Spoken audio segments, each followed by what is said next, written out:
Welcome, everyone, to the Fandom Podcast Network special presentation of Time Warp, the movies and pop culture, all celebrating its 40th anniversary, 1983. We are discussing the movies of May and June, and if you missed it, make sure you go back and check the last episode. We covered the movies of April, but we also covered the pop culture of all the music and the TV shows and all the other fun stuff and world news from April, May, and June. So make sure you check out the last episode. Right now, we're just discussing the movies of May and June, and I can't do this alone. I must bring back my brother from another mother, co-founder of the Fandom Podcast Network. I'd like to welcome Kyle Wagner. What's up, buddy? Welcome back. It is good to be back. I'm feeling like it's the return of the Time Warp Jedi, with maybe bringing some Blue Thunder with me as well. If not, I'm at least going to be space hunting in 3D, no less. Space hunting. I thought you said Space Honey. I'm like, where's that movie? Space Honey. That's in your private collection, Mr. Reitzel. With us, as always, is the queen of movie foo. Let's welcome Lacee Aderhold. Welcome back. How are you? I'm well. How are you? I'm doing really, really good. Awesome. We are continuing 1983 because everything in 1983 here in 2023 is celebrating its 40th anniversary. And we, of course, are discussing the months of May and June. And this is where we're starting to get into the summer movie bonanza, I guess you could say. And of course, there was a lot of good movies that came out during the summertime. And of course, this is the Fandom Podcast Network. You are watching the YouTube channel, Fandom Podcast Network, and also listening as well, fpnet.podbean.com for all of the audio podcasts. But please make sure you check out the Fandom Podcast Network YouTube channel. This video is there, and we also got some cool pictures of the movie posters, so make sure you check out the video. We appreciate that. And there's a little tease of what we'll be discussing shortly. Movies of 1983. This is where the home video market was starting to take off. And also, of course, we have a hot tub time machine in a DeLorean. Guys, this is it. We got to get into it here. Let's take a step back into 1983. Fuel up that DeLorean with the flux capacitor. Might have a hot tub time machine. Slingshot around the sun aboard a captured Klingon bird of prey. Take a step into that blue police box or phone booth. Step into that quantum leap accelerator. As mentioned, my favorite, take a dip in that hot tub time machine with a little bit of Chernobyl. As we travel back to 1983, we're going to remind you of what was happening with these movies in 1983, May and June. Let's get right into it, guys.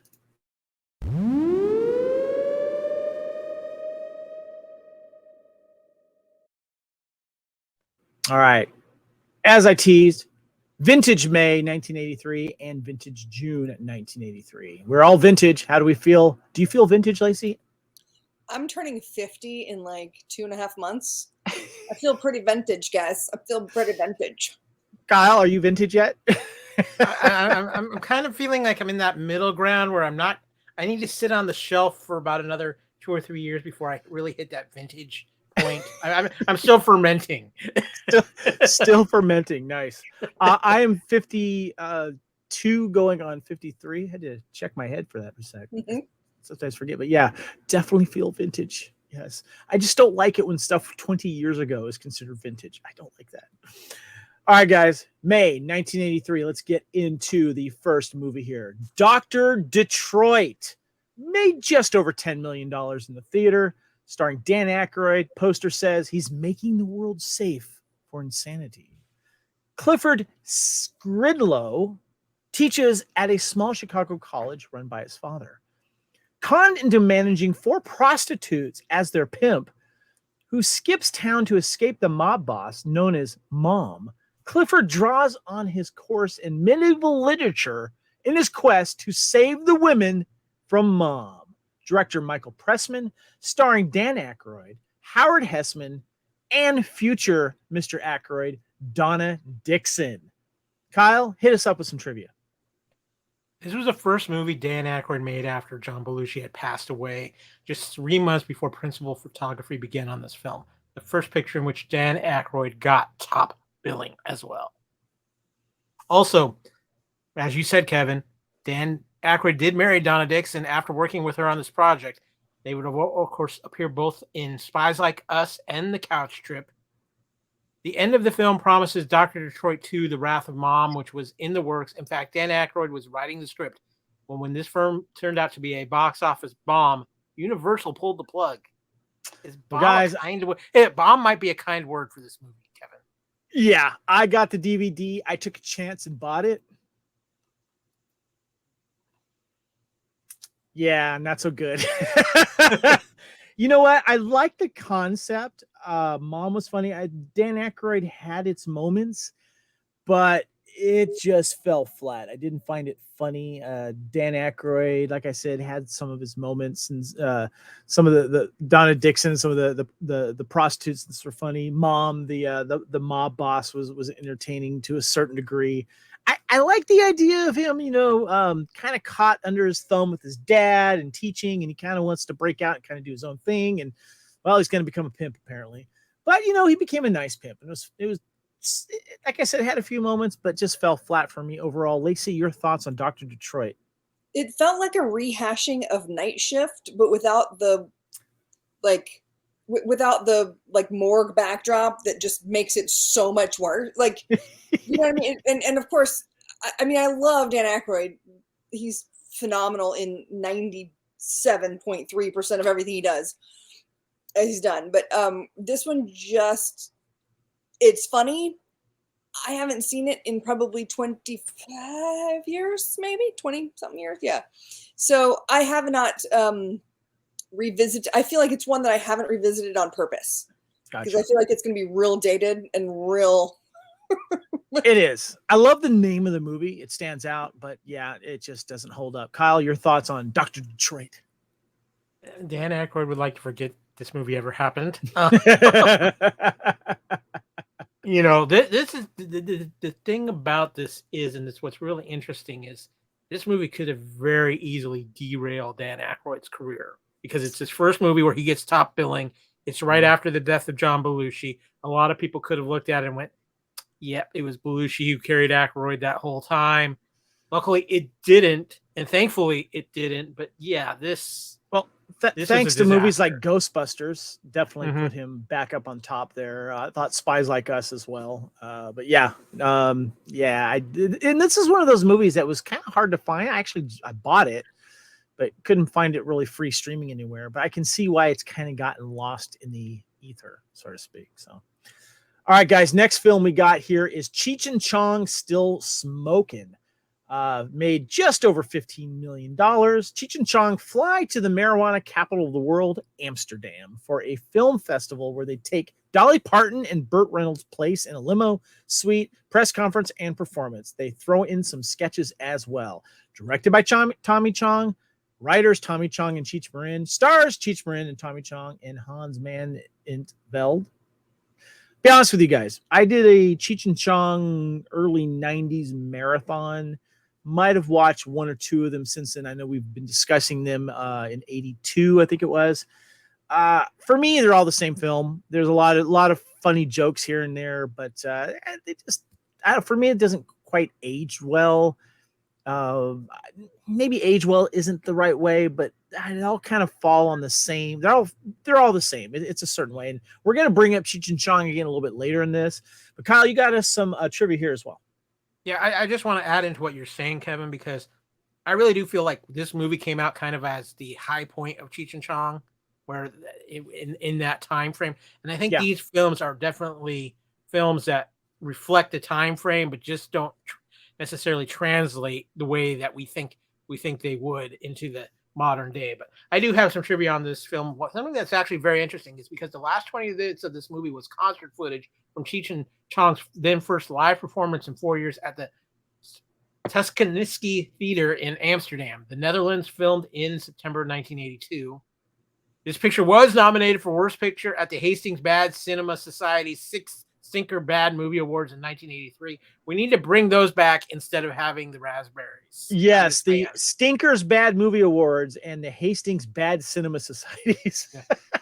And this was the 5th of 7 Cheech and Chong movies starring the comedy duo Cheech Marin and Tommy Chong. This is probably kind of you hit this and it's downhill after this one.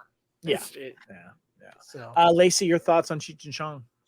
Well, again, I was a little bit too young to see this when it came out, and just like you, I've seen a lot of them, just bits and bobs here and there. I can't say that I recognize the plot of this one though, because when you start talking about like taking over Dolly Parton and Burt, it sounds like something I would find hilarious, but at the same time, like you said, they're all the same movie. It's just it's funny. Amsterdam is always known as those cities that you can go buy weed and you can smoke it out on thing. And it's so funny. When my first time to Amsterdam, my friend and I did that. We went into a weed bar, bought some weed, and we cautiously walked out into the street and we're like, "Can we light this bad boy up?"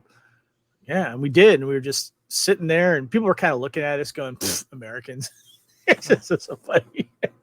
But you've seen one, you've seen it all. I do like them. I actually like them in other stuff.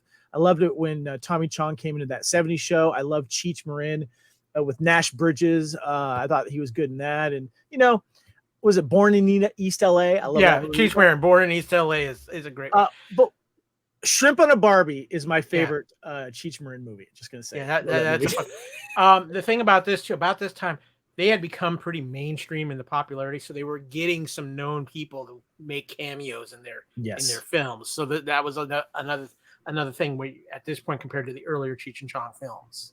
Yep, definitely. All right, guys. Next one, we've got Blue Thunder. He's out there, as the poster says, flying the most lethal weapon ever made, the Blue Thunder Special. At his fingertips, infrared camera that can see right through the bedroom walls, a microphone that can record your most intimate conversations, and a 20-millimeter electric cannon with 6 barrels that can turn your neighborhood into a raging inferno. But he's not headed for a war-torn country. He'll be cruising the skies of America. The only one man that can stop him from using it on you. And that's all on the frickin' poster, guys. Yeah, this was a busy poster. Blue Thunder is a specially modified helicopter. It is for police work, but it is armed and designed to counter street insurgencies. Its makers want to show you what it will do, but will have to train Los Angeles police pilot Frank Murphy to fly and use it in order to allow it to operate in the city. Murphy and the project pilot have differences going back to Vietnam. The conflict between them continues to heat up as Murphy begins to suspect that the Blue Thunder is more than has been disclosed. Directed by John Badham, stars Roy Scheider, Warren Oates, Candy Clark, and a few others, which I'll get to in a second. But Kyle, you have some trivia. Yeah, a little bit of trivia here. One reason Roy Schneider made this film was so he would be unavailable to get cast in Jaws 3D. The helicopter used to portray Blue Thunder was a French-made Gazelle with bolt-on parts to change its appearance. The chin cannon assembly was too heavy, necessitating a weight attached to the tail to keep the nose from dipping forward in flight. A defense contractor offered to donate 50 million rounds of live ammunition for use in Blue Thunder's Gatling cannon during this certain scenes. John Badham declined the offer. Yeah, I'm thinking that's probably a wise decision. During filming where Cochran ambushes Blue Thunder at the incomplete skyscraper, the MD-500 Defender, the one Cochran flew, had an engine failure and had to auto-rotate to a landing below.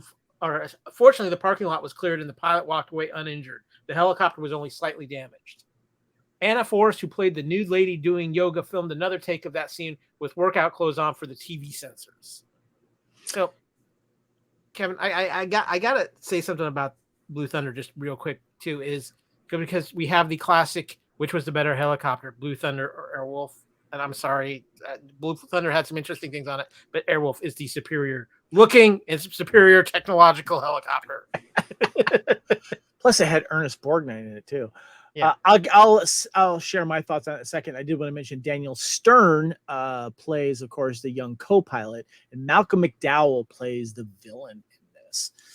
And by the way, I did want to mention something I thought was very funny. So in a lot of these LA-based movies, they always bring in the real life news anchors to play scenes in this.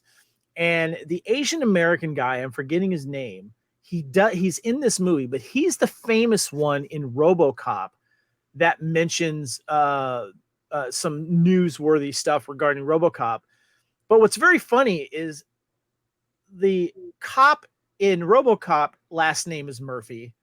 And in this film, Roy Scheider's character's name is Murphy. So he mentions Murphy's name, and it was just, I was having RoboCop flashbacks, even though RoboCop has yet to be made. I thought that was really, really funny. Lacey, what are your thoughts on Blue Thunder and your comparisons and thoughts to Airwolf? I have none, as this was not really my original kind of cup of tea when it comes to comparing the two. I didn't see this when it came out because I was, like I said, 10 years old. I don't think it was one of those ones where when I hit 15, 16 years old and I was able to go to the movies, to go rent movies and stuff, it's not one that was really like on my radar. I don't know that I've ever seen it. Interesting. I loved Airwolf, though. I did love Airwolf. I agree with you, Kyle. This one, I own it, but I haven't seen it in a while, but it was nice to revisit it. There were some couple cool action films in it, but there's just you see the girl doing the naked stuff, and then you see all of the infrared stuff and the zooming in on the camera, and Roy Scheider's like spotting, he's the eagle eye guy. He's put the camera there, doing that, trying to solve crimes, and then of course the government turns against them and blah blah blah. There's some interesting action scenes, but I don't know, there's just something about it. It doesn't have the heart that Airwolf does. And I don't know, it was kind of cookie cutter when it came to that. And I think the Airwolf helicopter a little more sleek. It looks a little more, doesn't stand out quite as much as this one does. But, and of course it's got that badass theme as well, but I'm more of an Airwolf guy as well than Blue Thunder, Kyle. So here's the thing about Blue Thunder, and what I find so interesting about it is this is about the time that for a good while Roy Schneider just started mailing in performances. You could tell he was just doing stuff to get the paycheck. And he's basically in a chair for 90% of the film, Yeah. The biggest thing to me about Blue Thunder is it did actually spawn a TV. I think it lasted one season, but it was a TV series, I think on ABC a few years later. But the concept of Blue Thunder, I think, screamed for a remake in the 2000s, especially when we're talking about everything with Homeland Security and the angles they could have played up with that. I think we got a better film, Kyle. We got a better film than Blue Thunder. We got. Are you going to say Stealth? I was getting ready to say Stealth. No, but actually that's good. No, dude, the Top Gun of helicopter films, Firebirds with Nick Cage, baby. Oh, no. That's a totally, we got Firebirds. That was a great helicopter film. But the concept behind what Blue Thunder was, I think you could have really played up that aspect of it with Homeland Security and the. By the way, am I alone that I think Stealth is actually good? I like Stealth. Okay, Kyle? Middle ground. Give me Firebirds.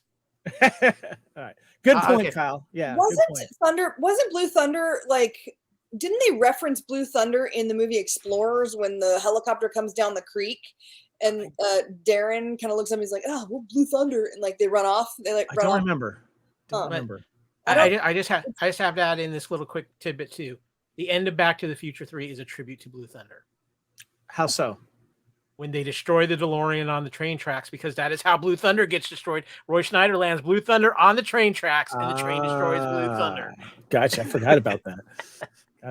All right, guys. Next film we got here is Breathless, made almost $20 million in the theater, starring Richard Gere and Valerie Kaprisky.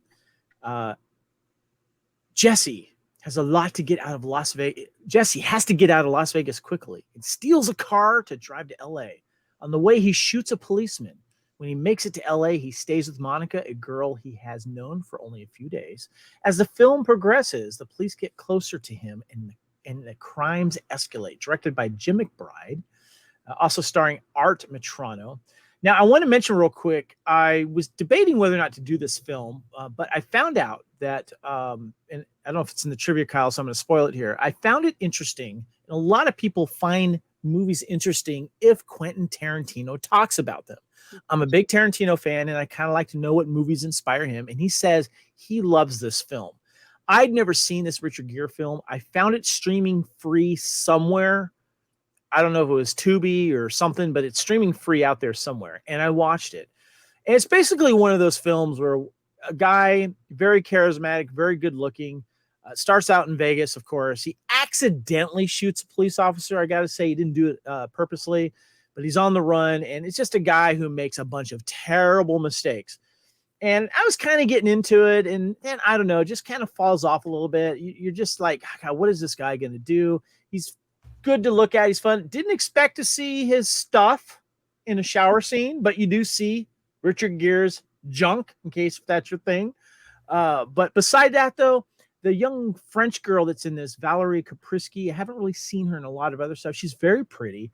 She has her moments, but you just know that it's just going worse, and he's dealing with bad people, and it's kind of depressing to watch, to be perfectly honest with you. Kyle, your thoughts? Give us our trivia first.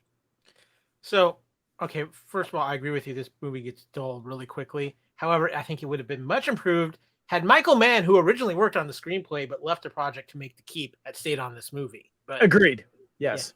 Yeah. And Natasha Kinski was considered to play Monica Picard, which in the end was cast with Valerie Kaprisky. I probably would have been more interested if Natasha had been stated Yeah. as well. There were a couple of love scenes that wound up being edited out in order to get the R rating. And one of them, Jessie slowly cuts Monica's dress off by carefully using a pair of scissors. And another, a palm tree exploded into flames behind them as they made out. As you said, Kevin, Quentin Tarantino has said this is one of the coolest movies, stating, here's a movie that indulges completely in all my obsessions: comic books, rockabilly music, and movies. Yeah, there is. He's reading. I forget which comic he's reading. I want to say it was Silver Surfer, I think it was. So he's a fan of comics, and he's making reference to it and stuff like that. Gere looks great in it, by the way. I love this poster. Lacey, have you seen Breathless? I remember seeing it a while back, and I think the first thing I thought was, how are you trying to hide from people when your pants are so freaking loud? He's wearing like green and white box check plaid pants. Yeah. Oh my goodness, that's you can't hide from anyone wearing those. I'm sorry. Immediately, as soon as you're on the run, you need to change into something that's completely nondescript. It was just this. I have problems when like the major plot line involves something that's so ridiculous, and then I just sort of went like, nah. Yeah. I can see why Tarantino enjoyed this film. Yeah. All right, guys, let's head into the next film here. One of my favorites on this list, Spacehunter: Adventures in the Forbidden Zone. And I have the poster up for the 3D version here. It made just over $16.5 million. And this is off the poster. I love this. Wolf and Nikki. He's an interstellar adventurer. She's a young rebel. Together, they set out on a mission to rescue 3 stranded women from a planet no one has warned them about, because no one has ever returned. Spacehunter: Adventures in the Forbidden Zone in 3D. The first movie that puts you in outer space. 3 women make an emergency landing on a planet plagued with a fatal disease, but are captured by the dictator Overdog.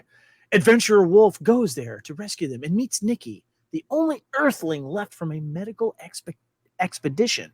Combining their talents, they try to rescue the women. Directed by Lamont Johnson. Stars Peter Strauss, Molly Ringwald, Ernie Hudson, and who's the villain? Forgetting the villain.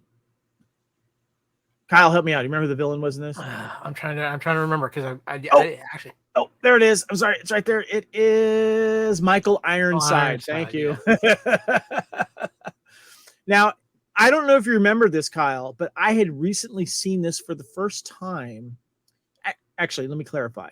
Seen it for the first time since I believe I originally saw it back in 1983, because this movie was released right before Star Wars Return of the Jedi, to kind of capture and get on the coattails before, because they wanted people to see another space movie before Star Wars came out.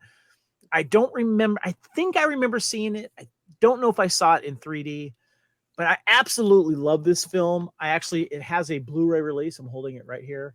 Highly recommend seeing this film. But Kyle, you have some trivia on this. Yes, I have some trivia and I have some thoughts. So let's hit the trivia first. A number of this film's screenwriters were writers from Marvel Comics, and I'm going to get back to that. So keep that in mind. The science fiction film was released stateside on the 20th of May in 1983, just about 1 week before the debut of the highly anticipated Star Wars Episode 6 Return of the Jedi, which was launched on the 25th of May 1983. This was a carefully timed strategy that aimed at scheduling the film to be released just ahead of the third Star Wars movie when the hype for the new science fiction stories were at its peak. Now, this next piece of trivia, Kevin, I think is especially important because you, my friend, have gone down the 3D rabbit hole in recent times, as that you have purchased a 3D TV. So yeah, I found a nice used 3D TV, and I've been going back and buying up some of my favorite films that came out in the 3D craze back in late 2008, 9. Avatar started 2009, all the way up through about 2017, 18 when films stopped being produced in 3D. So yeah. So this movie was part of the early 1980s cycle of 3D movies, which included as well Star Tracer: The Legend of Orn, which is a great animated film which stars our good friend Anthony DeLonge just doing one of the key voices of that in that film. Metal Storm: The Destruction of Jared Sin, Jaws 3D, Parasite, Amityville 3D, The Man Who Wasn't There, Silent Madness, Dogs of Hell, Coming at Ya, Friday the 13th Part 3, and Treasure of the Four Crowns. An estimated $2 million extra was spent on the film's budget by the Columbia Picture Studio on the acquisition of specialty lenses for theaters so the movie could be effectively projected in 3D in cinemas. So I've got to add in a couple extra things here, Kevin, because we need to talk about the Marvel Comics connection to this, because this film got marketed by Marvel Comics like nothing else has been marketed. There was ads for this in every single Marvel comic for 6 months upcoming to this movie, because there were several writers that were highly associated with Marvel involved in this film. And of course, as you said, they tried to put this out before Star Wars to try to get on that bandwagon. The problem was many things backfired.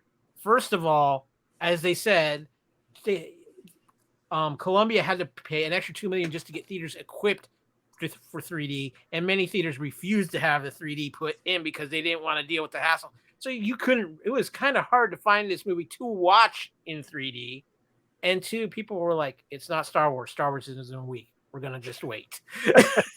But this is I found this movie to be a fun science fiction film, Kevin, in the same kind of spirit as like a Cherry 2000 or a few other science fiction films that we had at this time, the Ice Pirates, things like that. This is actually a very fun movie with a great cast in it. You can definitely sit back, and this still is in the rounds on certain networks, and you can find it playing, and it's a fun movie. You know, I felt like I watched it for the first time though when I picked it up on video, and you know, it has a Mad Max vibe as well because of the vehicles that they use in this. For a low budget sci-fi film, it's a lot of fun. I thought Peter Strauss and Molly Ringwald work well. Peter Strauss had the full on kind of Han Solo rogue, you know, bounty hunter type guy. But my only issue with this film was not Michael Ironside being the bad guy, but the way he's the bad guy. He's got like these robotic things holding him up, and he doesn't go anywhere. It's just he has his minions do everything. So I thought that was kind of funny. But he was good as the villain. He hams it up. Lacey, have you seen Spacehunter? I have. It was a very long time ago, and I'm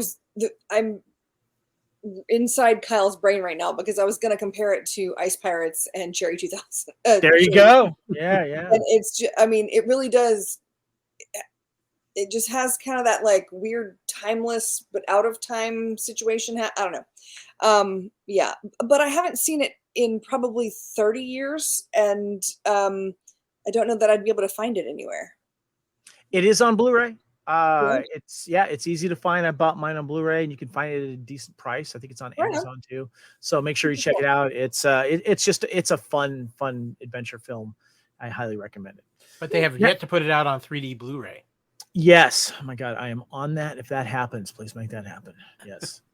All right, guys. There's another little space film that came out called Revenge of the Jedi, right? Oh, I'm sorry. Return of the Jedi came out May 25th, 1983. Made a little bit of money, about $478 million. And I'm sure that maybe many of you were in the theaters recently watching this. After a daring mission to rescue Han Solo from Jabba the Hutt, the rebels dispatched to Endor to destroy the second Death Star. Meanwhile, Luke struggles to help Darth Vader back from the dark side without falling into the Emperor's trap.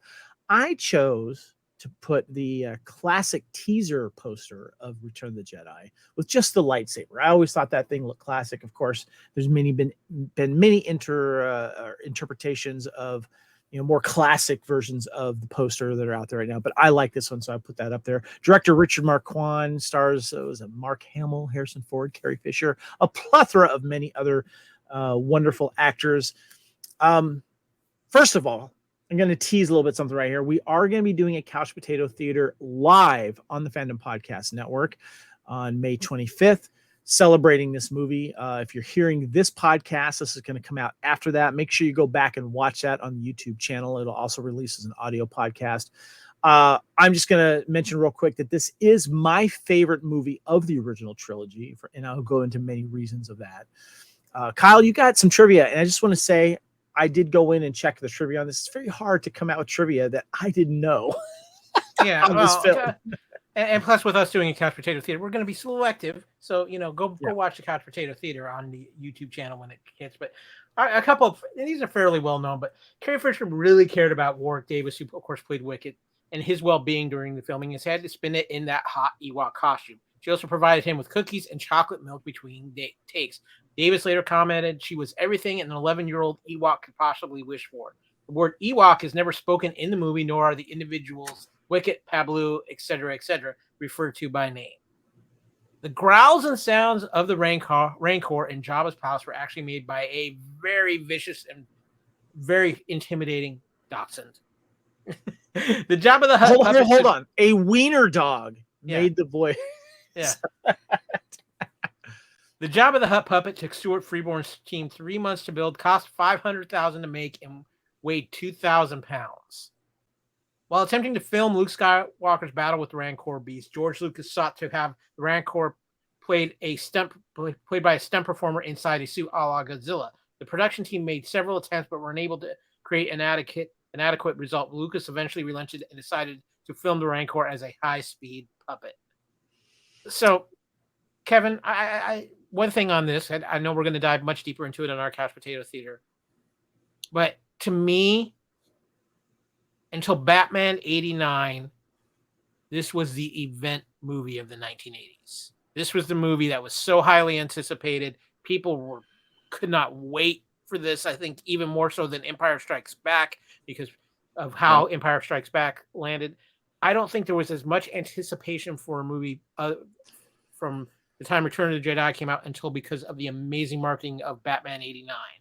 I would say a close competitor might be Back to the Future 2, because I remember the buzz behind that. But yeah, there was a lot of buzz behind Return of the Jedi here.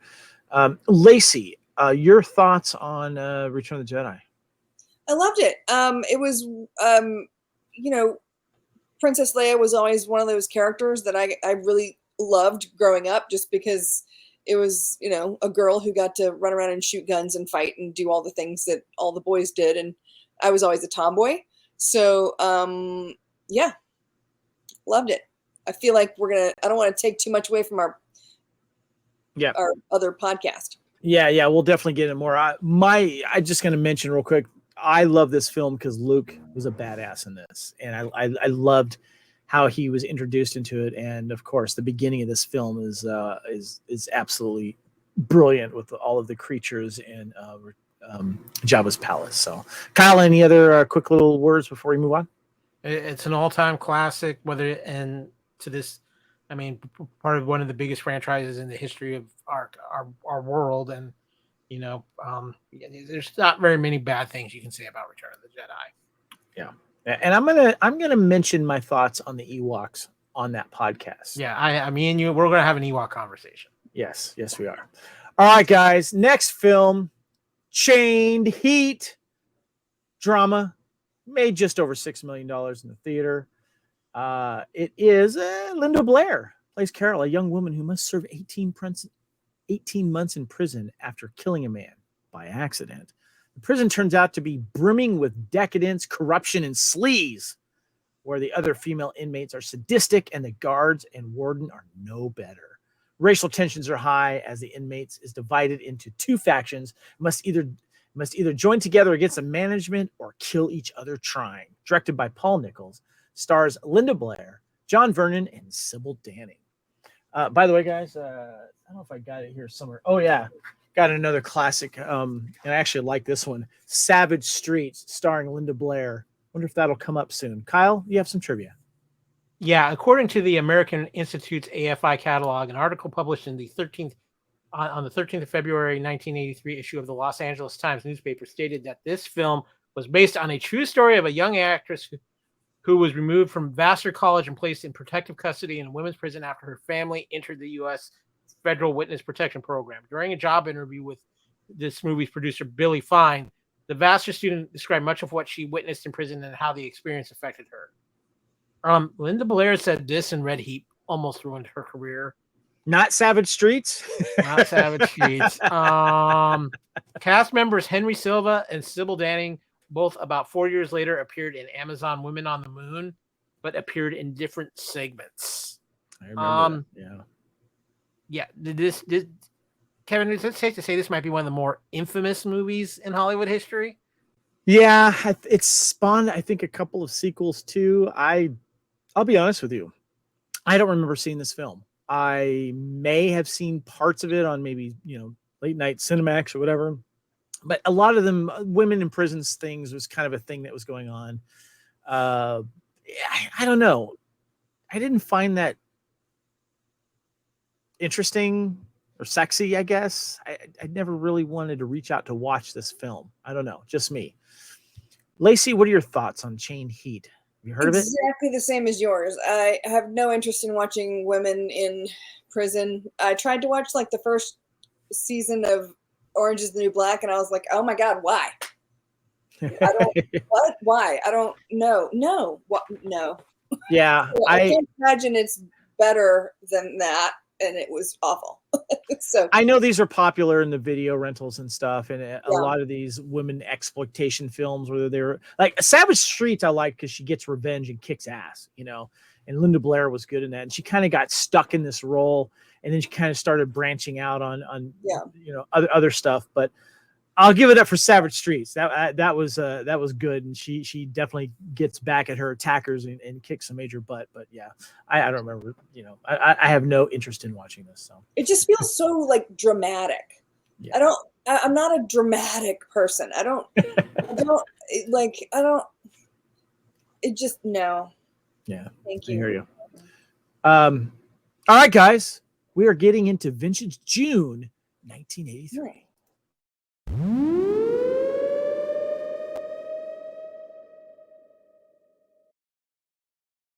All right, guys, let's start off with June here. And I want to start off with a film that actually has surprised me the most out of these couple of months here, of movies I hadn't seen. And I ended up streaming this somewhere. It is streaming for free somewhere. I can't remember. Sorry, but it is out there. And that is The Man with Two Brains, starring Steve Martin. Steve Martin is a world-famous surgeon. He invented a screw-top Ziploc brain surgery. Trust him. Carl Reiner film. A brain surgeon marries a femme fatale, causing his life to turn upside down. Things go more awry when he falls in love with a talking brain. Now, I did want to clarify this for the listeners and watchers who are watching this. I always thought this man actually had two brains, but no, he has his brain and he falls in love with a brain in a jar. That's basically what it is. This movie's like an hour and a half. I got to tell you guys, this movie I believe, in my opinion, is probably his funniest film. And even Steve Martin's funniest movie is said by Gene Shalit on Today's Show. Says that right there. Of course, he said it back then. This movie's funny, guys. Carl Reiner, there's a lot of slapstick visual jokes in this as well. But man, this movie is so funny. I'm going to tell you about one of my favorite scenes in this. But Kyle, do you have some trivia?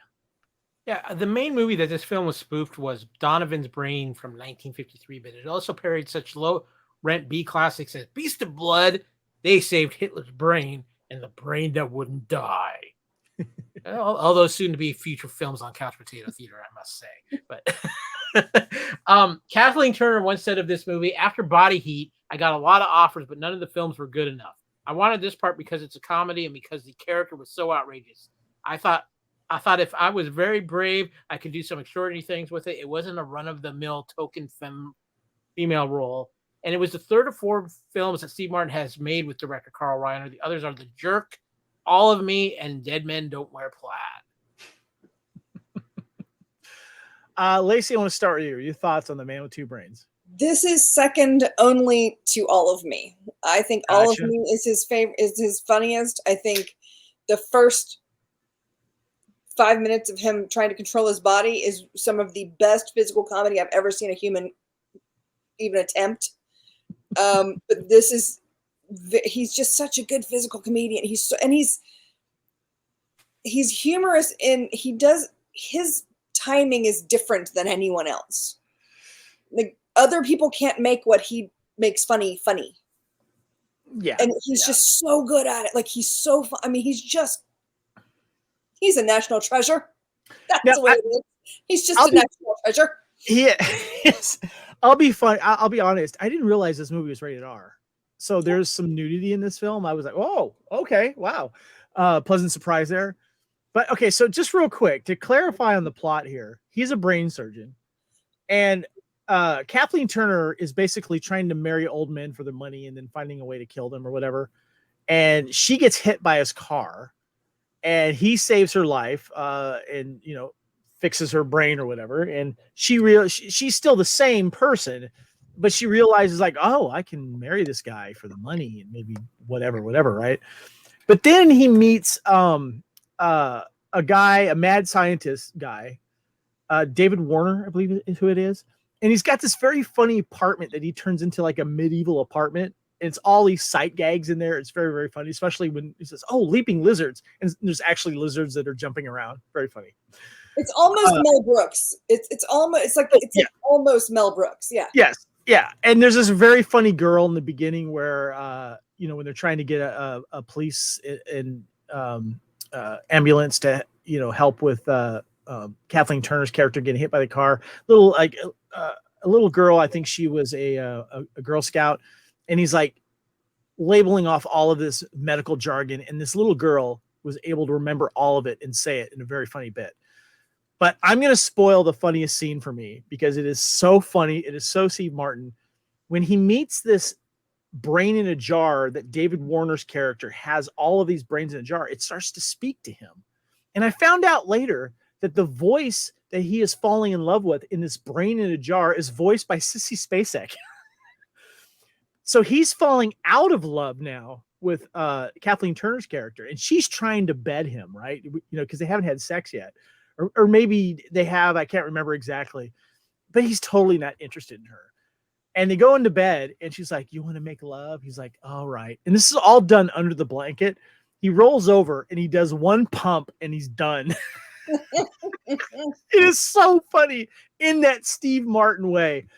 I don't know where this movie's been hiding. I'm so surprised I've never seen it. No one's ever recommended it to me, but to me, it was a complete surprise, and I ended up buying it on DVD. There you go, right there. Kyle, Man with Two Brains, your thoughts?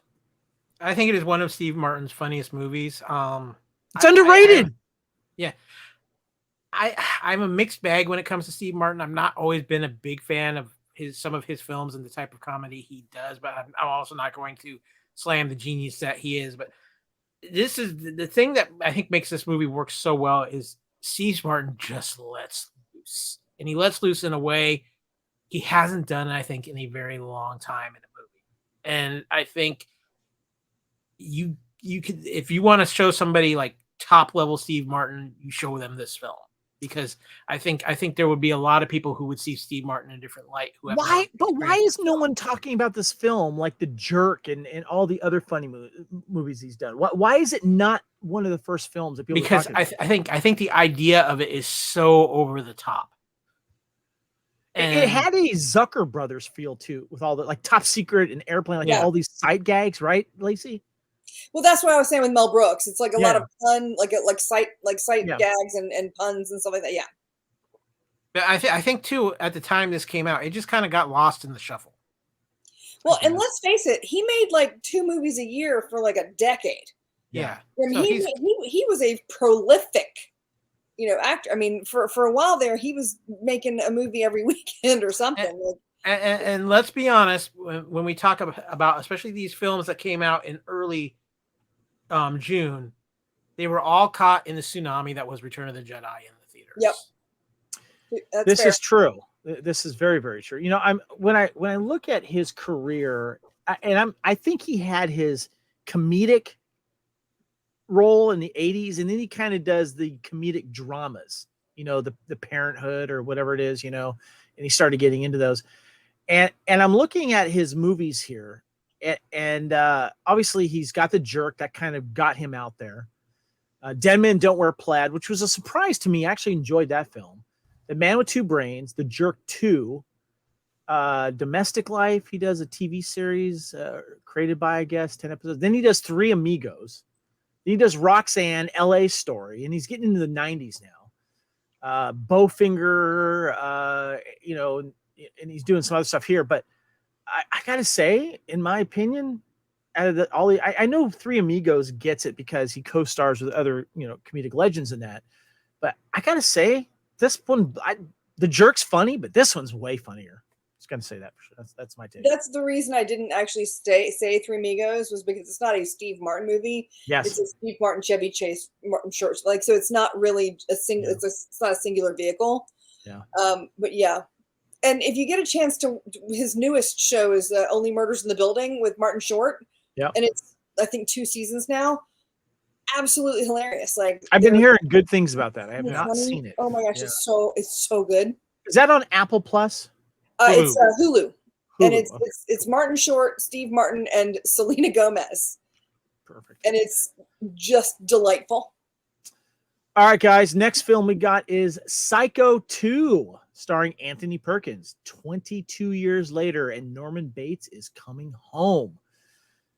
22 years of his psychiatric care, Norman Bates attempts to return to the life of solitude, but the specters of his crime and his mother continue to haunt him. Directed by Richard Franklin, co-starring Vera Miles and Meg Tilly. Now, guys, I'm not a big horror fan, but I do watch plenty because of my wife, who is a horror expert. And I did ask her opinion on this. I said, and I was kind of surprised by her answer, because she has her taste, but if a sequel isn't cutting it, she'll mention it. But she also mentioned that there are some sequels that are better than the originals. She didn't say this was better than the original, but she said this was a good sequel, Psycho 2. And I watched the trailer too. It looked very interesting. Young Meg Tilly in it. Don't think I ever saw this or even entertained it. I did see the original Psycho. Kyle, have you seen Psycho 2? I have not seen Psycho 2, and I think it's in part because the original film is so perfect. It's such an outstanding film. And I think too, the other thing is with this is it felt like when it came out, okay, they're just jumping on the horror movie money train of, Friday the 13th and things like that, more than they were trying to make a proper sequel to the original Psycho. You got some trivia for us, I hear. Yeah, the original house set was used and the motel was reconstructed. This is interesting. I find for a lot of reasons. The original shower head used in Psycho was supposed to have been used in this film as well. However, just before filming was to commence, someone stole it. Oh, I don't think it's ever been recovered. Oh. Producer Hilton A. Green originally suggested Jamie Lee Curtis to play Mary Loomis due to her being the daughter of Janet Leigh.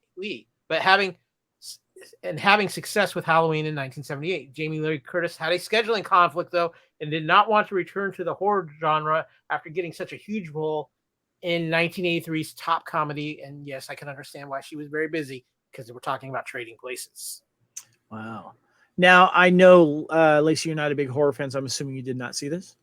The only thing I know about Psycho is that I had a friend whose brother worked at Universal Studios, so he took us on a private tour of the whole everything, and I got to walk into the house, and it's a completely like empty set. It's just the You got walls. to walk into the Psycho house? So yeah, jealous. I got to walk in, and then the spot where there's a light, where the light is, where the mother's, whatever. It's actually just a 3x3 square foot platform, and you have to climb up a ladder to get to it. And so he was like, I'm not supposed to do this, y'all, but if you want to climb up the ladder, I'll go outside and take a picture of you. And it was middle of the afternoon, and the sun was like right behind the house, so you couldn't see, the pictures didn't come out, and we were just like, no. That is so cool. I've been on that tour so many times, and it's so cool to drive by it. It's really cool. And they still I think they left the set there. There is a set of the hotel that's still there, I believe. Yeah. But it's really cool to see it though. There's they didn't clean up after the production very well, so there's there's still, you can find pieces of script and ripped up pieces of paper here and there and whatever, because it's just an empty shell. There's no So cool. Kevin, I got a quick question to ask, because Meg Tilly's in this. Is it safe to say that maybe the Tillys have become the modern queens of horror films? Well, I was talking to Aaron about that, and Meg Tilly kind of quit after a while. And she believes Masquerade, though, which is also like a thriller. She feels that Meg Tilly's actually the better actress. Oh, I think so too. Yeah, and she, her sister went on to do a lot more, So I don't know. Yeah, it's interesting. So yeah. Well, here, Kevin, I just want to throw this out because I'm looking at Meg Tilly's IMDb. She did recently return to acting in the Chucky TV series. Ah, there you go. She did 2 episodes of that. Okay. Meg or Jennifer? Jennifer or Meg? Meg. Okay. Oh. Jennifer is a big part of that show, but Meg. All right, guys. Next one is watch out for computers. WarGames just made over $74 million. And the poster says, is it a game or is it real? A young man finds a backdoor in a military central computer in which reality is confused with game playing, possibly starting World War III. Directed by John Badham. He's been busy this year. Stars Matthew Broderick, Ali Sheedy, John Wood. All right, Kyle, you and I, we love this film. Give us some trivia first. Okay, we've got, so the NORAD Command Center was built for the movie, cost $1 million, making it the most expensive set ever constructed at the time. The producers were not allowed into the actual NORAD Command Center, so they had to imagine what it was like. In the DVD commentary, director John Badham notes that the actual NORAD Command Center isn't nearly as elaborate as the one in the movie, calling the set NORAD's wet dream of itself. However, that look became iconic for the look of NORAD through many films later on. But the studio had the Galaxian and Galaga arcade machines delivered to Matthew Broderick's home. So he practiced for 2 months to prepare for the arcade scene. Gee, I wouldn't mind that. Wait, hold on. That's a very small scene, and he got these games sent to him. Oh my god, yeah, that's so cool. The movie includes the first cinematic reference to a firewall, a security measure used in computer network and internet security. I did want to mention Dabney Coleman, of course, co-stars in this as well. Dennis Lipscomb, but Dabney, he's was a staple in a lot of these 80s films. Kyle, your thoughts on WarGames? I love this film. I mean, it brings us Matthew Broderick and Ali Sheedy. It plays so well on what people's paranoias were with the computers at the time, because a lot of people really didn't understand what computers could do. And I mean, to already be coming up with ideas for an AI like what was in this film, and come on, wouldn't you like to play global thermal nuclear war? But no, I mean, this film is one of the most iconic of the 80s. Obviously, Kevin, I think we both agree this film actually got a big boost thanks to the book Ready Player One for a lot of new people to find it. I did end up buying a newer version of the film when that movie came out. Yes. Yeah. So I mean, but yeah, an 80s. This is a true 80s classic, and to me, it's still a timeless film. Even though you can say the technology is so dated, it's what it represents and what it means in its place in history. And yeah, this film goes down as an all time classic. I have one bone of contention with this film, and it's a silly thing, but when Matthew Broderick says to Ali Sheedy's character, you know, think they're pretending, of course. What cities do you want to blow up first? And the first thing she says is Las Vegas. She says Las Vegas and Seattle, I think, is the first two she says that. Lacey, your thoughts on WarGames?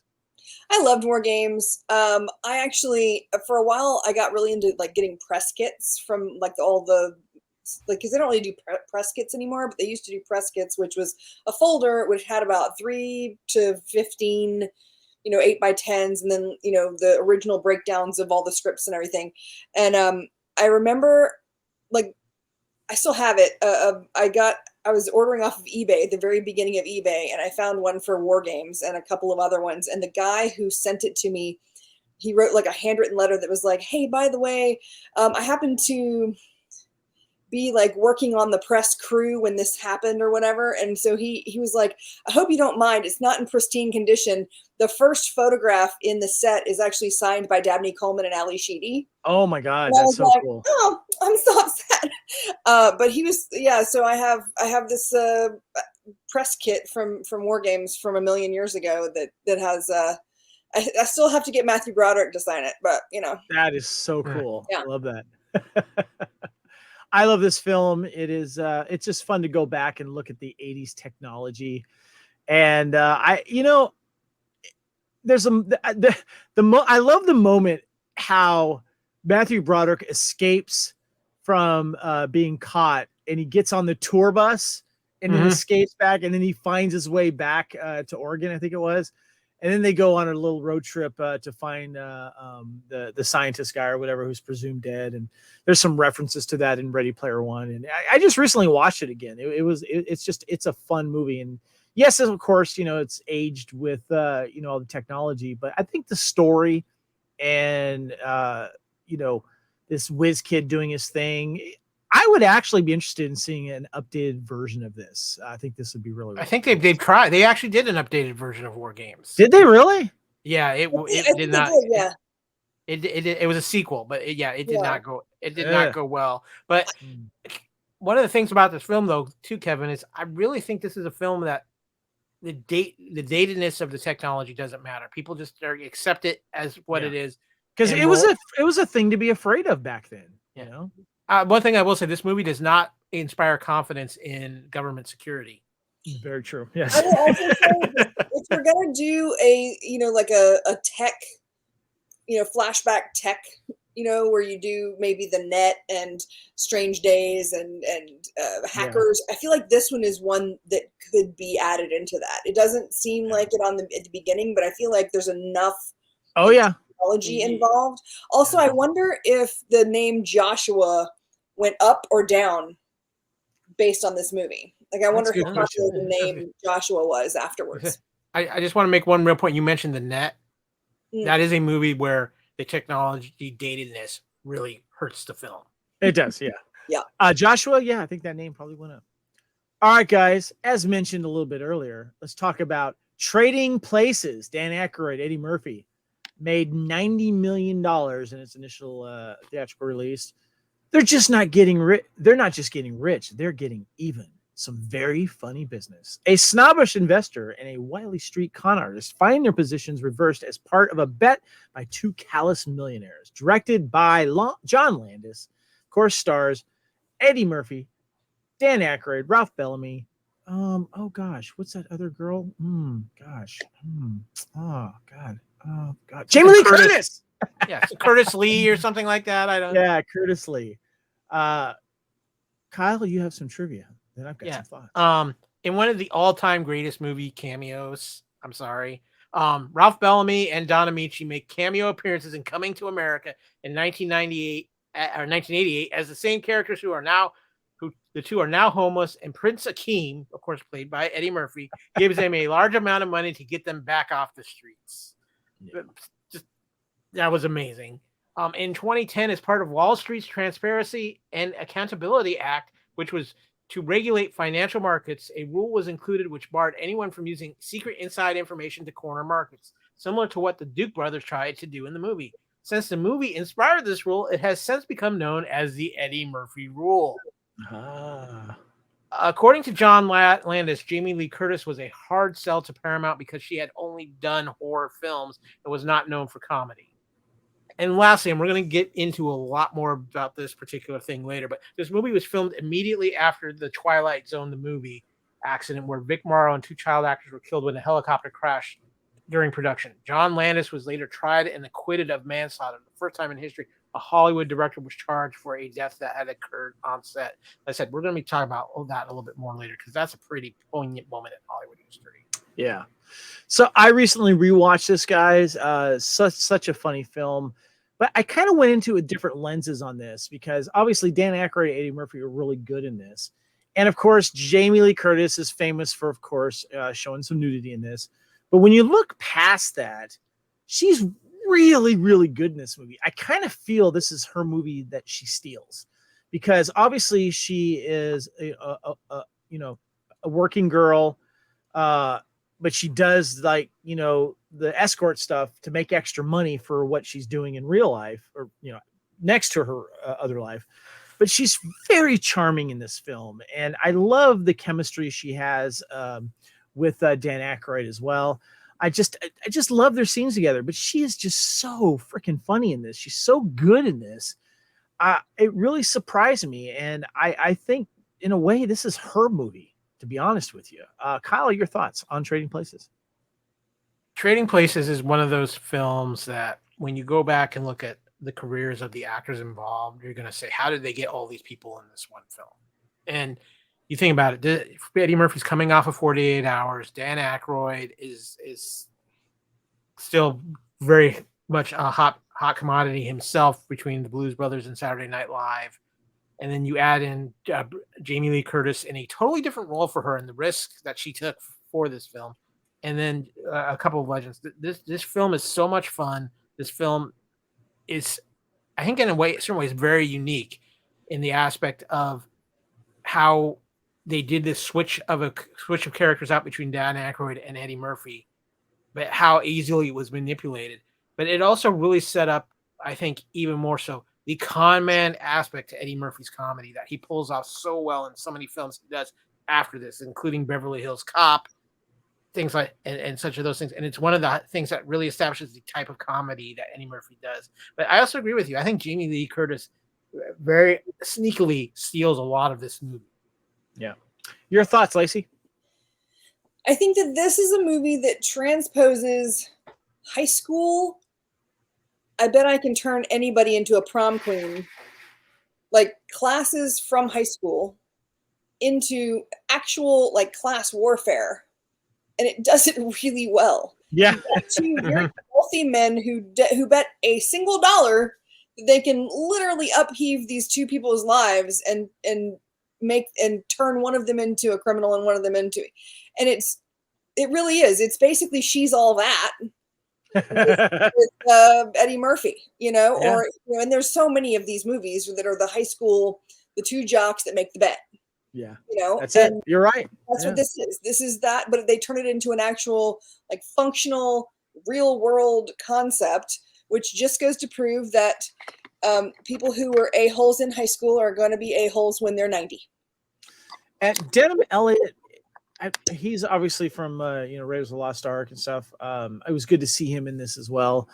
But yeah, it's a classic comedy, and people like it for different reasons. But it's got a little bit of everything in there. But Jamie Lee Curtis is absolutely wonderful in this, and I could see why she is popular in this film. All right, guys. Next film is Octopussy. Made $187 million at the box office. Poster says James Bond all-time high. And a fake Fabergé egg and a fellow agent's death lead James Bond to uncover an international jewel smuggling operation headed by the mysterious Octopussy, being used to disguise a nuclear attack on NATO forces. Directed by John Glenn, of course, starring Roger Moore, Maud Adams, and Louise Jourdan. Kyle, you have some trivia. Yeah, this is one of the more interesting James Bond films for one particular reason, which I'll get to in a moment. But according to Sir Roger Moore's commentary in the DVD during the dinner scene, the eyeball in the stuffed sheep's head that Louis Jourdan eats is made out of marzipan. In his book, As You Wish, Inconceivable Tales from the Making of the Princess Bride, Cary Elwes states that before he was an actor, he worked as a production assistant on this movie. One of his jobs was to drive Sir Roger Moore to work on the set of the movie. On one occasion, Mr. Moore calmly looked up from the newspaper he was reading while being driven to work by Elwes and stated politely, "You can speed it up a little if you want to." Here's where things get really interesting with this film, though, because released in the same year as the rival Warner Brothers James Bond production, Never Say Never Again, which showcased the return of Sir Sean Connery to the role, this movie earned 187 worldwide, while Never Say Never Again earned 160 million. So you had a little battle of the Bonds when this one came out. You know, I am going to revisit Never Say Never. It's been a long time since I've seen it. I remember in the 90s, I did a James Bond marathon when I think the first Pierce Brosnan film was coming out. So I watched all the Connery, all of the Roger Moore and Timothy Dalton films. And after rewatching this film, I got to tell you, this is not a good one. I don't know. The bad guy in this just didn't do it for me. It has the famous small airplane scene in the beginning, you know, that folds down and he flies it and stuff. But and it was filmed in India, I think it was too. I didn't really care for the setting. The bad guy in it as well just fell short for me. And I don't know. I'll be honest, of course, this is coming from a guy whose favorite Roger Moore film is Moonraker. Yeah. It's cheesy, yes, but it's got Jaws in it. But I do like Roger Moore as James Bond, but this one just didn't age well for me, and it's not a rewatchable Bond. Kyle, your thoughts? I think Octopussy is one of those Bond films that does reflect a lot of what the Roger Moore James Bond run was like, especially towards the end of it, where they got a little bit sillier and pushed the envelope some things too. I remember this coming out and having a lot of people kind of being confused, like, what's going on? Why do we have two Bond films in 1 year? What's happened here? And a lot of people were kind of shocked that this movie actually outperformed Never Say Never Again because of the return of Sean Connery to Bond. But I think what that proved was, at this point, people had really accepted Roger Moore as their James Bond. He was the James Bond for a whole new generation. And, you know, I agree with you. This is not one of my favorite Roger Moore films, but I think it stands out because it's probably one of the best named James Bond films as well, and one of the most memorable titles of a James Bond film. But yeah, it's one of those ones that's like, okay, if you remember it for the name, you remember it for Roger Moore, but then you watch and you go, oh, okay, this is why I don't remember too much from this film. Yeah, I think he was pushing 60 on this when he was. Yeah, this is one of the last ones he did, I believe. Yeah. Lacey, you a Bond fan? Have you seen this? I am a Bond fan. I love this sums up everything that y'all said, and I think that in an interview, Roger Moore said that for the last 2, maybe 3 that Bond movies he did, he started asking them to lean a little bit more into like the humor of things, because he felt ridiculous, because he said that the Bond women were young enough to be his granddaughter, not his daughter, but his granddaughters. Yes. And he said that once he had the most, right? He did 7. Yeah. Okay. Mm-hmm. He said they wanted him to do a contract for 3 more, and he was like, "No, I don't want to be dating my great granddaughter. Yeah. This is ridiculous." and I think that kind of sums up everything that y'all just said about the cheesiness and like the lackluster appeal of some of the bits and bobs of it, because he started saying like, this isn't realistic anymore. Yeah, agreed. Not that it was realistic to begin, but you know what I'm saying. Yeah, it's just, even the action it wasn't that good, to be honest with you. I didn't care for the story. All right, guys, next we've got Superman 3, made $80 million at the box office run. And the plot is synthetic kryptonite laced with tar splits Superman into two, Good Clark Kent and Bad Man of Steel. Directed by Richard Lester. Of course, starring Christopher Reeve, Richard Pryor, and Margot Kidder. I'll be perfectly honest with you guys. I have never seen this movie all the way through. I had no interest in seeing this film because I'm sorry, the pairing of Superman and comedian Richard Pryor I like them both separately, but I cannot get behind a comedy Superman after Superman 1 and 2. I've never seen this movie all the way through. I've seen little bits and portions of it. I'm just going to tell you right now, I've never seen Star Trek 4, The Quest for, or Star Trek 4, sorry, Superman 4, The Quest for Peace either. So Kyle, your thoughts on Spider-Man, Superman 3. Okay, well, first of all, I got a little trivia for you on Superman 3. After Margot Kidder expressed her disgust about the firing of Richard Donner to producers Alexander Salkind and Elis Salkind, her role was cut to 12 lines and less than 5 minutes of screen time. In the film's 2006 DVD commentary, Salkind said there was little need for Lois Lane in the movie because of her relationship with Superman ended at the end of Superman 2 in 1980. Big mistake. Yeah. Well, the whole thing. Christopher Reeve threatened to not return to the film to protest Richard Donner's firing because he hated the script. With the film already in pre-production, the producer scrambled to find an actor to play Superman. John Travolta was approached but declined. Jeff Bridges and Kurt Russell were also considered, but they weren't interested. A few days before filming was set to begin, the Salkinds settled on Tony Danza as Clark Kent Superman. Oh my God. Richard Lester was mortified with the casting of Danza and pleaded for Reeve to return. Reeve eventually agreed if he was allowed to change the script. The producers agreed that that's one popular rumor. Another is once Reeve found out Danza was lined up to replace him, he quickly got intimidated, having assumed the movie would be canceled without his participation, and at that point, Reeve relented. This is the first time Christopher Reeve had top billing in a Superman movie. In Superman 1978, he was behind Marlon Brando, and in Superman 2, he was behind Gene Hackman.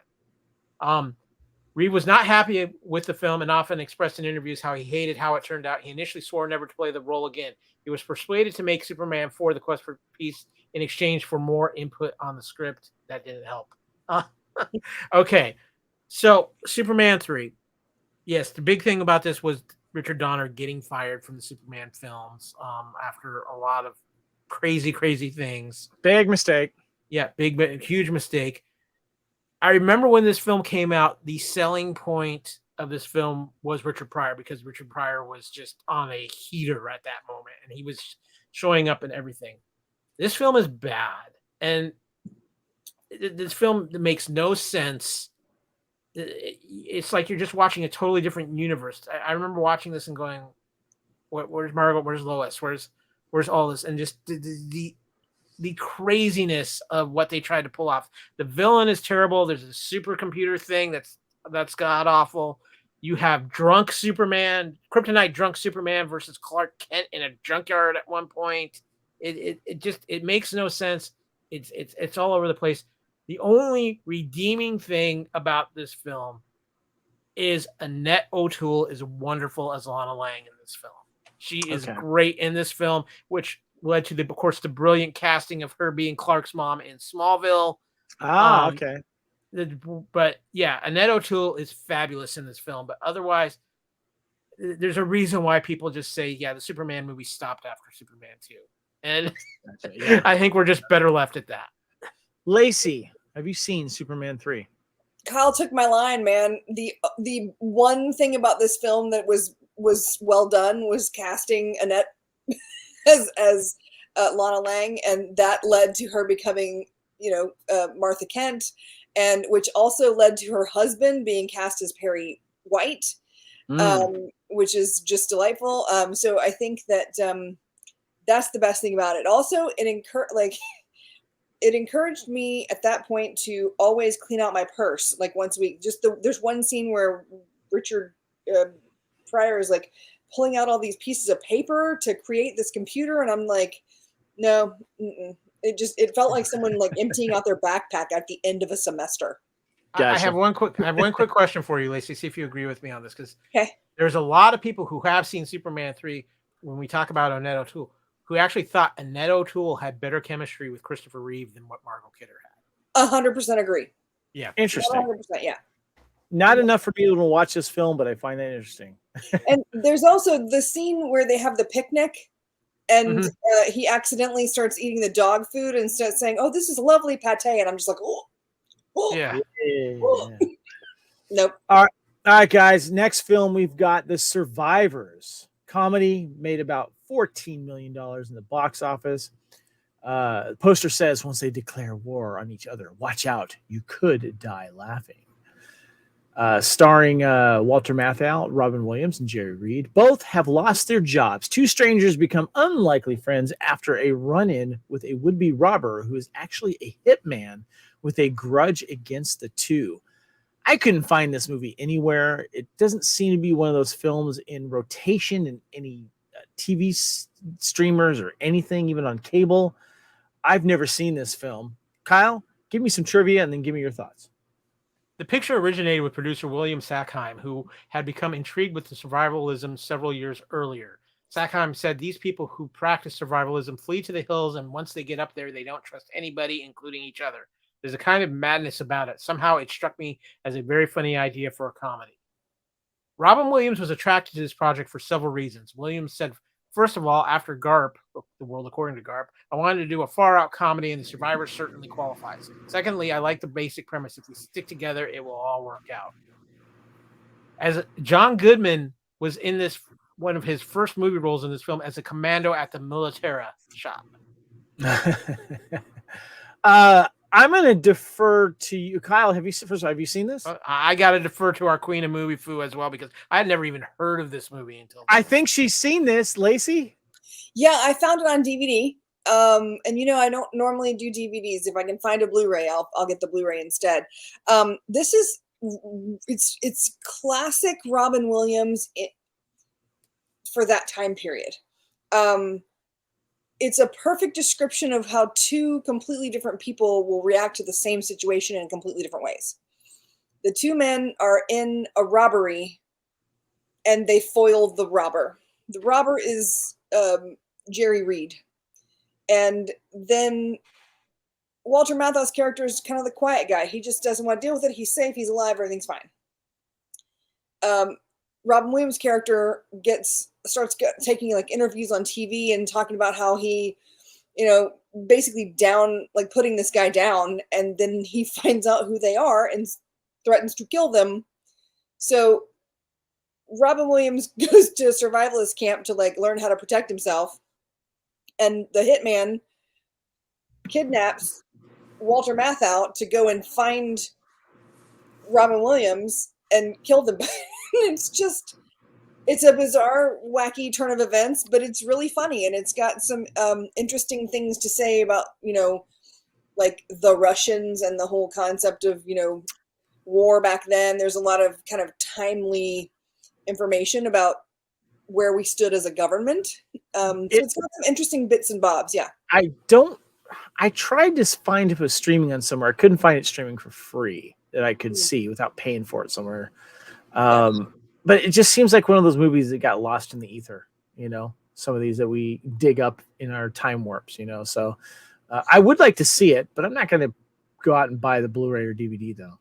Okay, so basically it's Robin Williams, kind of the character he played in Used Cars. Okay. That I've seen. who goes off the deep end and goes to a survivalist camp. And it's Walter Matthau playing one of the grumpy old men, kind of gotcha stuff. Yeah. So you pair those two together and you just watch it unfold, and it's hilarious. Well, thanks for the lowdown. I'm curious. Hopefully it'll be more available somewhere down the line. All right, guys. Next, we got a sequel to one of the biggest sex rock comedies of all time, Porky's 2: The Next Day. Made just over $33 million at the box office, which was good for a sex comedy there. The naughty high schoolers of Angel Beach High now seek revenge on a group of KKK religious fanatics and corrupt politicians who want to shut down their Shakespeare production after they cast a seminal transfer student in the lead. Directed by Bob Clark, starring Dan Monahan, Wyatt Knight, and Mark Harrier. I have this as a double feature. I remember watching these years ago. I've watched Porky's more recently. I don't remember Porky's 2 being that great. I could be wrong. I'm not in a hurry to go out and see it. Kyle, you've got some trivia.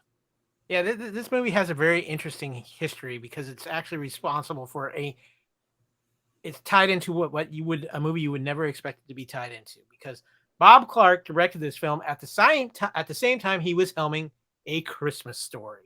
A similar leg, What? yeah. Oh, we're gonna get more into this. A similar leg to the major award, the racy mannequin's leg in the fishnet stocking slap, makes an appearance when the kids are performing the sword fight scene of William Shakespeare's Macbeth on stage. Christmas Story's lamp had a black shoe, whereas the leg in this movie had a red shoe. According to the 80s Rewind website, the studio did not want to make A Christmas Story, but allowed it so Bob Clark would make the sequel Porky's 2 the next day. I think it's a very good idea that they allowed him to make A Christmas Story. So what are you saying? If it wasn't for Porky's 2, we might not have Christmas Story? Exactly. I think they made the right decision in allowing him to make A Christmas Story. That's all I'm going to say. But Bob Clark stated in the 2006 DVD commentary for Porky's that he used his real-life high school and college experience as the basis for various characters and compares himself closest to Pee-wee, Billy, and Tommy, the Brains. Other characters were based on real-life friends or people he went to school and college with. This picture was nominated for Worst Picture at the Hastings Bad Cinema Society's 6th Stinkers Bad Movie Awards in 1983. Kevin, this movie is a case of they should have left it alone after the first. I would agree. Lacey, did you ever see Porky's or Porky's 2? Oh yeah, I saw Porky's. I don't know that I ever saw the second one. I feel it was probably more of the same. Yeah.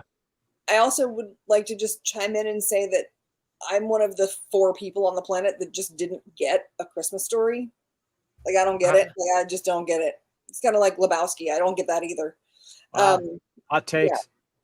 Yeah, but so for me, it would have been fine if he said, "Nope, I don't want to make Porky's 2," and Gotcha. not make Christmas Story in the meantime. All right, guys, let's go on to the next film here that Kyle alluded to earlier. Twilight Zone, the movie, made almost $30 million at the box office. And of course, we have some text here by Rod Sterling on the poster.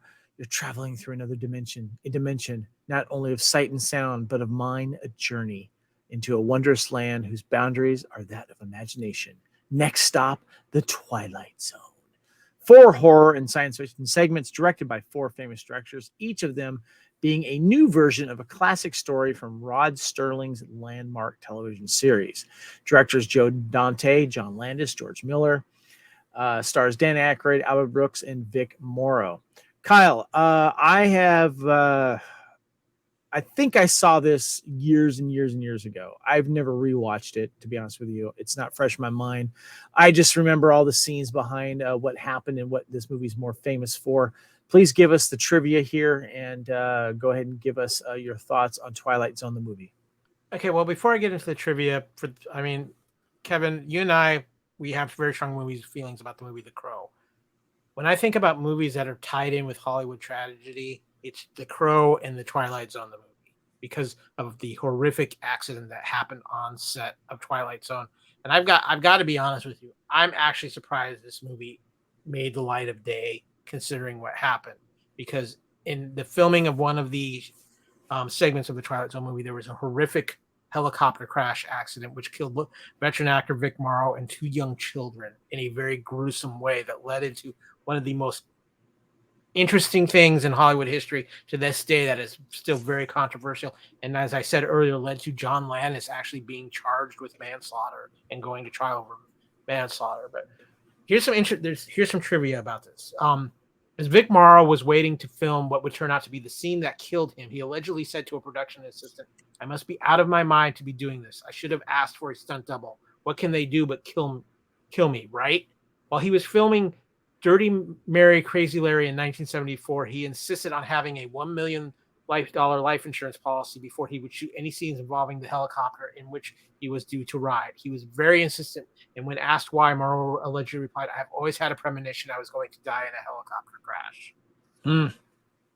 Steven Spielberg ended his friendship with John Landis as a result of an on-set helicopter crash that claimed the lives of Vic Morrow and child actors Renee Chen and Mai Cha Din Lee. he said that the fatal accident had made me grow up a little more and had left everyone who worked on the movie sick to the center of our souls with regard to how the crash influenced people's attitude towards safety. He said, no movie is worth dying for. I think people are standing up much more now than ever before to producers and directors who ask too much. If something isn't safe, it's the right and responsibility of every actor or crew member to yell cut. George Miller was so repulsed by the entire scenario, he abandoned his post-production of his segment, but filming had already been completed and he was eventually edited for the film. William Shatner at one point was in consideration to reprise his lead role in the Nightmare at 20,000 Feet segment. He had to turn it down due to prior commitments. Ultimately, John Lithgow was cast in the role. Years later, Lithgow would star in the TV series Third Rock from the Sun as the alien Dick Solomon, sent to Earth to observe human behavior with 3 others. Their boss, the big giant head, was never seen until William Shatner guest starred in the role. When he first appears, Solomon asks him how his trip was. Shatner answers, "It was a horrible flight. There was a man on the wing of the plane." Solomon replies, "The same thing happened to me." I remember that. That was fun. So I've kind of always been very fascinated by the events of this film because it really did change Hollywood.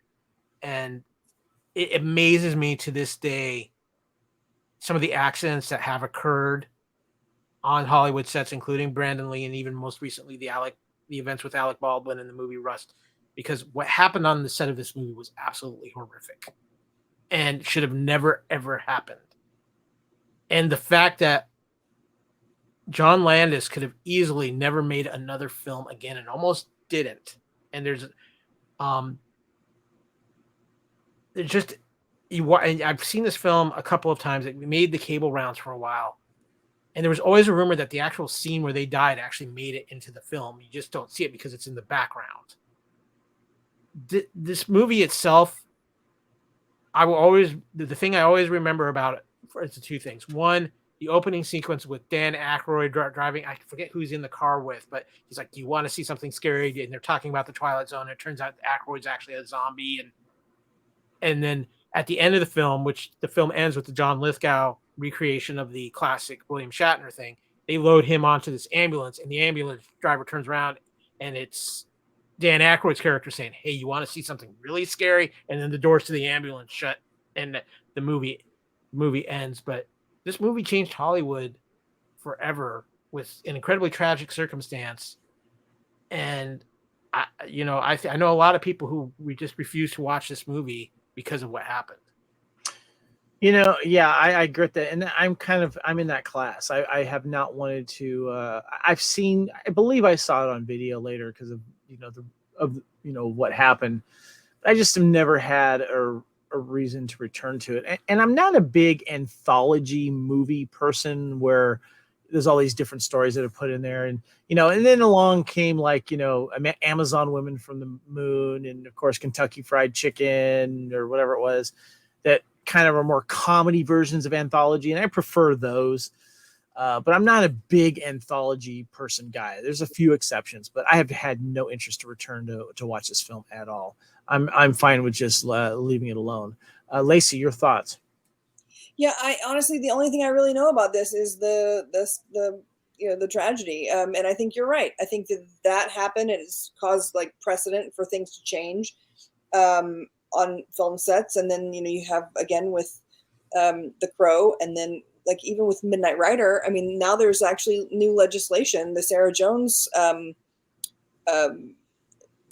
she was the girl who was killed in the train accident for the Allman Brothers movie. Mm-hmm. Because they didn't clear the train tracks. Nobody asked if they could use the train tracks. They just set up production, and then a train came through. Oh my gosh. Okay. And then with Rust and everything else. So yeah, I know very little about this movie, but I don't really do horror type stuff anyway. So I don't know that I would have seen it either way. Well, but the thing of it is, it's really not a horror movie per se. It's more of it has an undercurrent of that, but it's more of what the Twilight Zone used to be.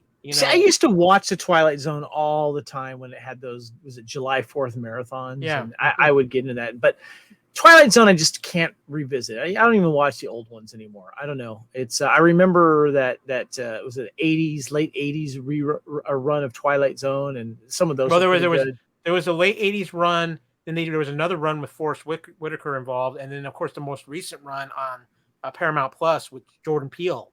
Yeah, Jordan Peele. For. Yeah. Yeah. I think that I know that it's one of those ones where you watch every episode had like a big twist, right? Yeah.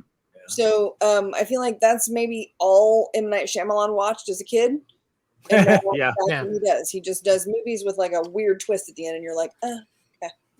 All right, guys, let's wrap this up. We have one more film in June of 1983. Comedy Yellowbeard made just over $4 million.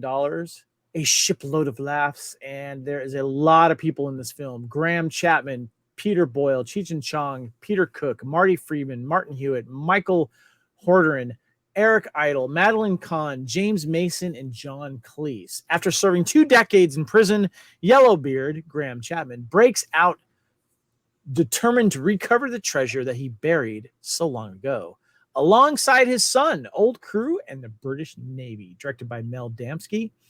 Guys, I just want to mention, I've never seen this film before, but it is streaming on Tubi, I think. It's streaming for free. I kind of get the feeling, Kyle, that the guys from what is it? Monty Python. Monty Python and the Cheech and Chong guys got together and were smoking some weed. Like, let's make a film together. It has its moments. There's some very funny moments. Madeline Kahn is funny in this as well. It's one of those, though, I don't think I'll revisit, but it was interesting watching for the first time. Kyle, what kind of trivia you got? It was the final theatrical movie of Marty Feldman Gilbert. He died during production on December 2nd in 1982 of a heart attack. This movie was inspired by Keith Moon, drummer of the British rock band The who was a personal friend of Graham Chapman. Moon wanted to play Yellowbeard but could not due to ailing health. Moon died in 1978. Chapman once recalled that Moon lived like a pirate with his wild ways. The character in this film called Moon, Peter Boyle, was named after him as a tribute. Eric Idle has said that this is one of the worst movies he'd ever done, but later said the best times can be had on the worst movies and vice versa. Yellowbeard, I wouldn't have missed for the world. So in other words, yes, Kevin, they were all drinking and getting stoned on the set of Yellowbeard, making one of the worst movies ever, but having a hell of a time doing it. Monty Python is huge at this time. Cheech and Chong is huge at this time. Why not throw them together in a pirate film? I think was someone's idea, and I'm sure there was lots of weed on that set. So, Lacey, your thoughts on Yellowbeard? I love this movie so much. It's so bad, and I crack up every single time I see it, and I've watched it a million times. Honestly, I like this better than all of the other Monty Python movies. That does not surprise me at all. Like, I love it's just so ridiculous and so stupid, but it's hilarious, and I love it. Madeline Kahn, I think Madeline Kahn is funny in this movie. She steals her scenes. Kyle, any final thoughts on Yellowbeard? Just that there is a rumor that if you watch this movie, you still get a contact high. Well said, guys. Well done. All right, guys, well done. let's wrap this up. Our top grossing movies in 1983. Let's see if any of these films that we discussed made it. Well, let's see. Octopussy was at number 6, just over almost $68 million. WarGames was at number 5 with almost $80 million. Trading Places at number 4 at $90 million. And Return of the Jedi, number 1 at $309 million. Guys, a lot of these films that we discussed were in the top 10. Yeah, this really this time of 1983 and this run of films is probably one of the better summer movies of the 80s, and that's saying something because the 80s had some great summers of movies, but this one by far really just nailed it. And we still have we still have July and August to talk about. It's true. On this, as we mentioned, we've been discussing May of 1983 and June of 1983, and as you said, Kyle, we've got Vintage July coming soon, and we'll probably be doing, of course, August. We'll probably do those back to back. We'll see how it goes from there. But let's get your guys's any final thoughts up and through 1983. The summer movie season begins. Lacey? I would say if you have a chance, go back and watch WarGames and Yellowbeard. Is there any movies that you haven't seen, Lacey, of April, May, Nope, and I've June seen them all. that you'd go watch? Yeah, you seen them all? Okay. No, I'm kidding. I don't know. Would it be- No, you know what? I haven't seen the ones that I haven't seen were because they were horror or scary in some way. So I don't think that there's any from this time around that I would go back and watch. Okay. I think I own all of the ones that I haven't already seen. That I've already, yeah. I've seen, yeah, no. Other than maybe the Lone Wolf McQuade. Yeah. But yeah. I recommend a own all the revisit on rest. that one. Yeah. Kyle, would any of these films you haven't seen, would you go back and watch? Not really, because to me, most of these I have seen, and the ones I haven't seen, there wasn't an interest at the time, and there really isn't an interest to go back and see it now. What I find so fascinating, though, as we go through these movies, and even with our last episode too, 83 was such a year of incredible hit, complete failure, but with a lot of 80 classics that became classics over time. But one of the biggest things, and we see this a lot in the 80s, and I is that one movie just kind of just blows everything else out of the water. And that's what happened in 83 with Return of the Jedi. Return of the Jedi came out and just dominated through at least September of that year in the theaters, and just nothing else could even come close to it.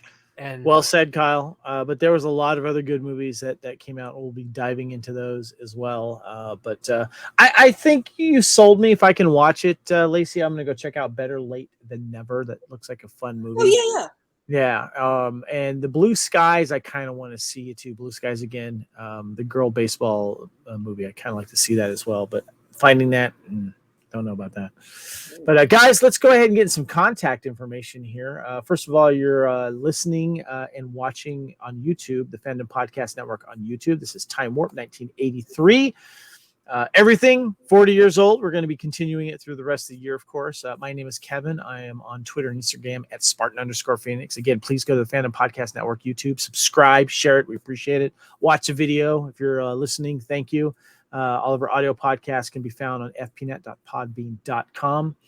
Kyle, where can we find you? You can find me on Twitter at AKyleW or on Instagram at AKyleFandom. And of course, all over the great shows here at the Fandom Podcast Network, as we try to bring you better podcasts to feed your ears. Well said. Lacey, where can we find you? Honestly, most of the places that I'm found are with you guys on the Time Warp and a couple of couch potatoes here and there. The occasional True Believer, and on Facebook and Instagram and the other platforms, I'm Lacey Pants or the Lacey Pants. Awesome. There you go. Thank you guys so much. Enjoy the rest of your summer, and please check out the recent episodes of Time Warp. And of course, we've got a couple of couch potatoes theaters out there celebrating the 40th anniversary. We'll be doing, of course, Return of the Jedi. And we'll be doing some others coming up soon, but also make sure you check out Valley Girl 1983. All right, guys, thank you so much. We appreciate everyone tuning in and listening in to Time Warp 1983 Part 3. Hope you've enjoyed it. Stay tuned next time for Part 4, and get in that time machine. Have some fun with us. Thank you, guys. Till next time, you are watching Time Warp.